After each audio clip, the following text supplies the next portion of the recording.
Bonjour à tous. Alors, bel esclave, tu as des conversations avec des novices? Oui, maître. Ah. Voilà, il y a notamment une belle conversation que tu as eue hier grâce à un de nos multiples Les abonnés. abonnés et canaux de communication aussi. Mais c'était par la vidéo YouTube. Ouais, absolument. Qu'est-ce qu'elle t'explique, cette novice? Elle me demande s'il y a des conseils pour les débutants.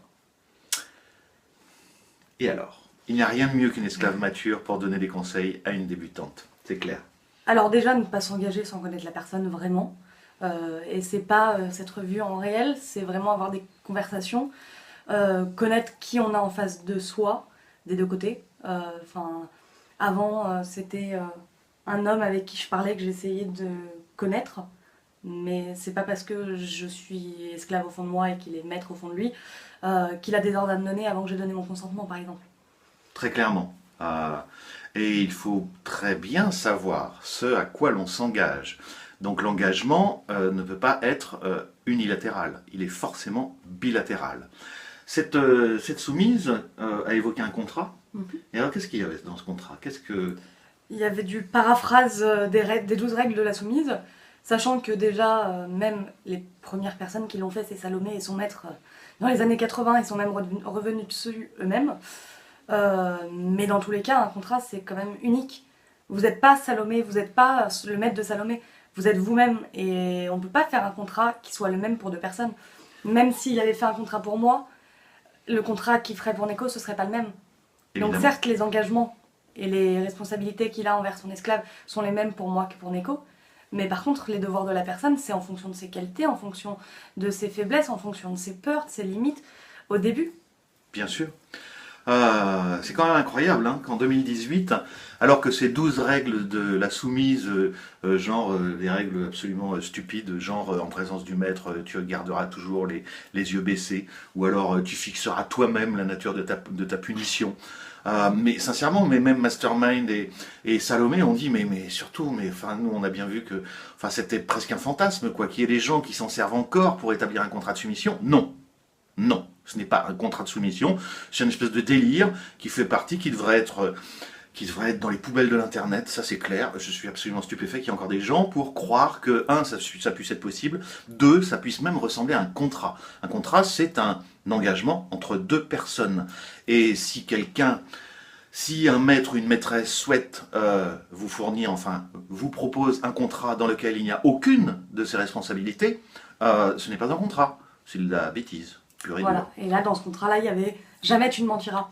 Mais honnêtement, une esclave qui arrive ou une soumise qui arrive à se donner entièrement à un mec qui est capable de lui mentir, déjà c'est pas un maître et il n'y a pas de relation. Donc l'absence de mensonge, c'est des deux côtés aussi. Voilà, si lui il dit tu n'as pas le droit de mentir et qu'il dit pas que lui non plus n'a pas le droit de mentir, c'est chaud et sincèrement c'est malhonnête. C'est tout simplement malhonnête.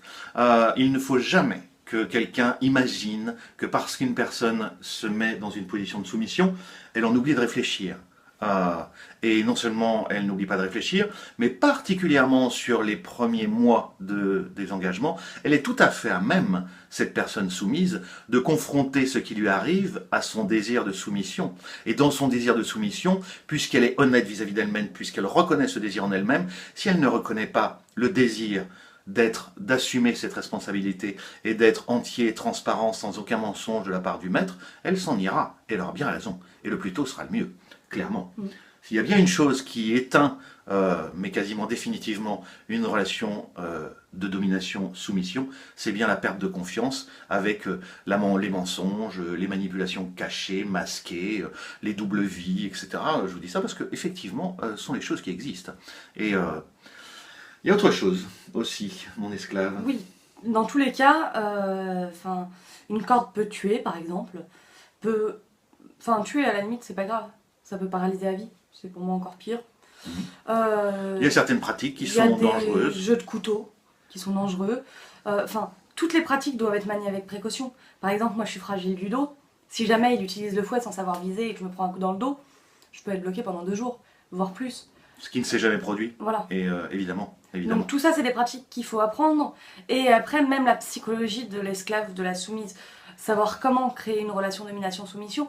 Oui, il y a Internet pour ça, oui, il y a des livres pour ça, mais il n'y a rien qui remplacera mieux que les rencontres en réel avec des personnes qui vivent ça depuis longtemps, que ce soit des soumises ou des esclaves ou des maîtres ou des maîtresses.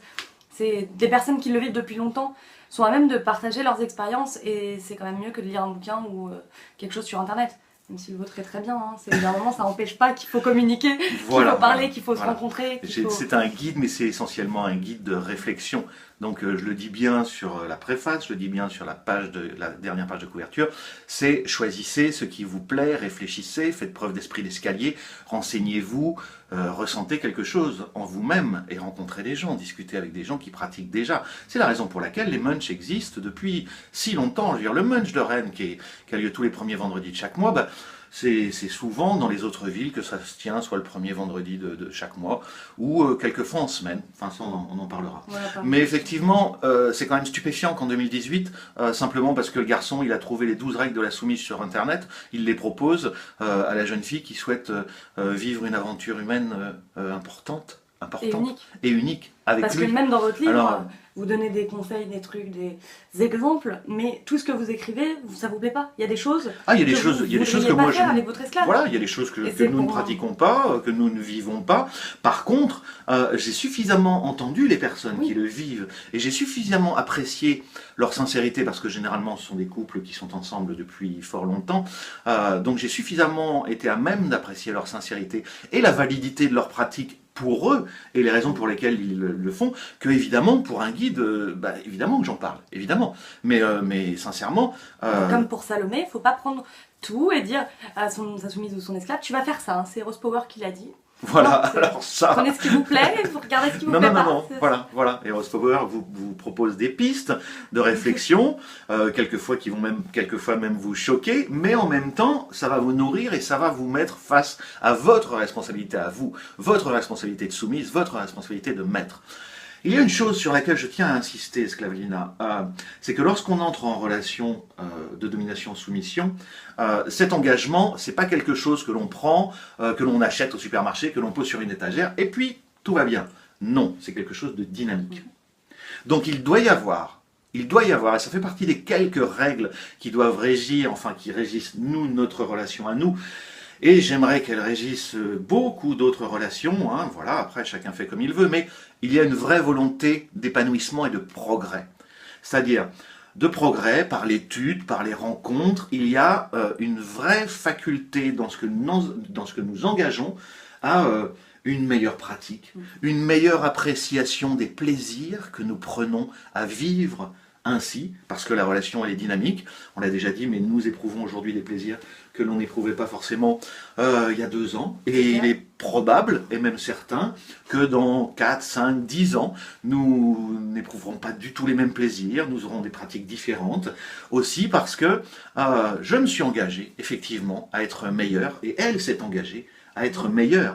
Je veux dire, la relation maître-esclave et la relation domination-soumission n'est pas pour les maîtres avoir du sexe à disposition 24/7 quand il veut et se faire servir pendant qu'il joue à la PlayStation. Ah non, sincèrement, si vous jouez à la PlayStation, faites preuve d'autodiscipline et puis passez moins de temps sur la PlayStation et plus de temps avec votre novice, parce que oui, c'est beaucoup de temps, mais c'est tellement de plaisir. Quand on sait qu'on va bâtir ensemble quelque chose qui va nous épanouir au-delà même de ce que nous avions pu imaginer. Regardez les voyageurs, ils partent en voyage, quelquefois ils partent en voyage dans des endroits extrêmement durs, et quand ils y sont, ils découvrent des choses, malgré leur peur, malgré leurs appréhensions, malgré les moustiques, malgré le froid, malgré la faim, malgré tout un tas de choses, ils découvrent et ressentent des plaisirs qu'ils n'avaient pas pu imaginer en partant. Eh bien, c'est ainsi, hein, je veux dire, on est vraiment dans cette optique-là et dans ce ressenti. Ma belle esclave, j'adore, je lui pince les hanches là. Et ses petites fesses qu'elle a fort jolies aussi. Ce matin, je lui ai mis de la bougie. Tu racontes ta séance de bougie, belle esclave? Merci, maître. C'est assez drôle parce que vous Rien à savez, dire. on règle la chaleur de la bougie en fonction de la hauteur. Hein. C'est plus la bougie, plus la goutte de cire chaude tombe de haut, moins elle est chaude.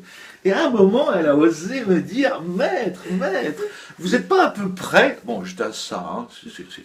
C'était pas très près non plus. Ah, mais j'adore, parce que cette esclave, elle n'a pas le droit de dire aïe. La seule chose qu'elle dit à la place de aïe, c'est... Merci, maître. Et j'adore. Elle a remué d'une manière absolument délicieuse. Voilà, voilà. Bon, c'était notre petit plaisir. Et voilà. Et puis, conseil aux novices, si vous avez d'autres questions précises, n'hésitez pas. Vous pouvez les mettre en commentaire et puis après si vous voulez parler en privé sur Facebook Eros Power, sur Instagram Esclave Lina, non Lina Olson, oui d'ailleurs. Oui. Mais après Bref. je suis quand même facile à trouver. Yep, exactement. Oui, j'ajouterais que il y a des maîtres aussi, même pour les novices, il y a des maîtres qui n'aiment pas parler. Nous, on parle, évidemment. Il y en a qui n'aiment pas parler. Ben, dans ce cas-là, c'est pas parce qu'on parle pas beaucoup que on dit forcément des mensonges, que les choses soient claires. On peut très bien ne pas parler beaucoup, parce que la relation, elle se vit dans la parole, évidemment, dans l'échange, évidemment, mais très concrètement dans les actes et dans les actes et dans tout ce qui fait que la vie se déroule. Et puis en même temps, on a tous un sixième sens de notre intuition. Vous savez, notre intuition, quelquefois, elle nous dit « Oh là, je vais dans cet endroit, mais je suis pas sûr de m'y sentir bien. » Et puis finalement, vous y êtes et vous y sentez pas terrible. Et du coup, vous y restez pas. Et voilà. Et faut écouter aussi son intuition. Et puis, de toute façon, l'engagement, la responsabilité, même écrit, de toute façon, se vérifie dans les actes et dans les détails aussi. Ne laissez pas passer 3-4 fois des détails qui sèment un doute dans votre esprit. Jamais, jamais. Posez les questions, mettez-les sur la table. Si jamais la personne en face de vous ne veut pas répondre ou s'emporte, pire, eh bien laissez tomber. Laissez tomber. Et trouvez quelqu'un d'autre. Ça, c'est net. Voilà, c'était les petits conseils de notre vidéo qui est pour cette fois un petit peu, non, elle est d'une bonne durée. 11 minutes, c'est pas mal, hein, l'esclave. Voilà. Allez, on vous souhaite de belles rencontres, de belles relations. Et puis la prochaine vidéo, il est possible que nous soyons en bord de mer. Oui, on vous fera ça, promis. Allez, des bisous, soyez heureux. Qu'est-ce qu'on dit? Des pouces dans l'eau.